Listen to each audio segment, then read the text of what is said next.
আপনি হজ করতে যান, গুনাহ হবে, গুনাহ হবে, গুনাহ হবে না। মুসলমান জমি বন্টন করে আপনাকে হজ করতে যাওয়ার কোনো প্রয়োজন নাই। লম্বা লম্বা প্রশ্ন, একটা প্রশ্ন, বাবা মা যদি এক সন্তানকে জমি জায়গা ঘর বাড়ি লিখে দেয়, বাকি সন্তানদের যদি না দেয়, তাহলে হাদিসের দৃষ্টিতে কি গুনাহ হবে? অবশ্যই গুনাহ হবে, প্রচুর গুনাহ হবে।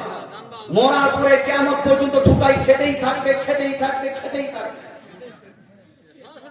সন্তানের হক মারা যাবে, সন্তানের হক মারা যাবে, সন্তানের অধিকার মেরে দেওয়া যাবে। হ্যাঁ, কোন সন্তানকে যদি আপনি সম্পদ দিতে চান, কোন সন্তানকে যদি সম্পদ দিতে চান আপনার জীবদ্দশায়, তাহলে জীবদ্দশায় কোন সন্তানকে সম্পদ দিলে 1/3 দিতে পারে। কত? 1/3, বুঝতে পারলেন?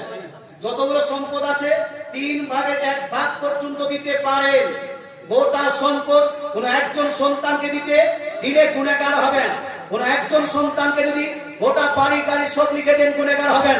আচ্ছা, এই ভাগ করার অধিকার আপনাকে কে দিয়েছে? ভাগ করার অধিকার আপনাকে কে দিয়েছে? ভাগ করার অধিকার কিন্তু আপনার নাই। ইসলাম বলছে আপনি খাবেন, দাবেন, ওটা দিয়ে পরিবার চালাবেন, তারপরে মরে যাবেন। ভাগ করার অধিকার ইসলাম ওয়ারিসগণকে দিয়েছে। জয় বলে সুবহানাল্লাহ। কাকে দিয়েছে ভাই? ওয়ারিসগণকে। আপনি ভাগ করে দিতে পারবেন না। অনেকগুলো মানুষ আছে যে হজ করতে যাব, হজ করার আগে সবাইকে জমি জায়গা দিয়ে চলে যায়। হ্যাঁ, এ হাজী সাহেব হজ করতে যাচ্ছেন না গুনাহ করতে যাচ্ছেন? খবরদার, হোশিয়ার। সব জমি জায়গা যদি বন্টন করে আপনি হজ করতে যান, গুনাহ হবে, গুনাহ হবে, গুনাহ হবে না। মুসলমান জমি বন্টন করে আপনাকে হজ করতে যাওয়ার কোনো প্রয়োজন নাই। আপনার প্রতি হজ ফরজ হয়ে গেছে, আপনি যান, হজ করে চলে আসেন। যেই ব্যক্তি আপনার ইন্তেকালের পরে জীবিত থাকবে সন্তানাদের মধ্যে, তারা ওয়ারিসগণের মধ্যে ভাগ বাটোয়ারা করে নিবে। ফারাইজ।